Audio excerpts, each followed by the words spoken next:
बस भाई की हाल है ਤੁਹਾਡਾ? ठीक हो? ਇੱਥੇ ਇਕੱਲੇ ਬਹਿ ਰਹੇ ਹੋ, ਕੀ ਗੱਲ ਹੈ?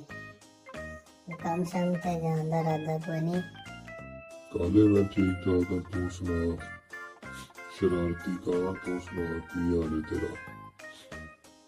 कालिया तू पुत कुछ करदा नहीं, पूरी दिहाड़ी तू शरारतां करदा रहना, जानवर अपने दिन छेड़ता रहना, चोरियां करदा रहना। तू की करना है?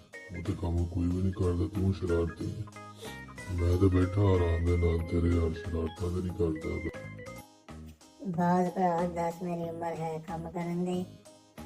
ਉਹਦਾ ਬੜੀ ਉਮਰ ਪਈ ਕੰਮ ਕਰਨ ਦੀ, ਮੈਂ ਕੰਮ ਕਰਨ ਦੀ ਉਮਰ ਹੈ ਵੇ? ਮੈਂ ਕਿਉਂ ਕੰਮ ਕਰਾਂ? ਮੇਰਾ ਅੱਬਾ ਕੰਮ ਕਰਦਾ ਤੇ ਸ਼ਰਾਰਤਾਂ ਕਰਨ ਦੇ ਦਿਨ ਨੇ, ਇਹੋ ਜਿਹੀ ਉਮਰ ਹੈ ਸ਼ਰਾਰਤਾਂ ਕਰਨ ਦੀ, ਲੋਕਾਂ ਨੂੰ ਛੇੜਨ ਦੀ। ਕੀ ਮੈਂ ਕੀ ਬਜ਼ੁਰਗ ਘਰ ਬੈਠਾ ਸ਼ਰਾਰਤਾਂ ਕਰਕੇ? ਬਸ ਮੈਨੂੰ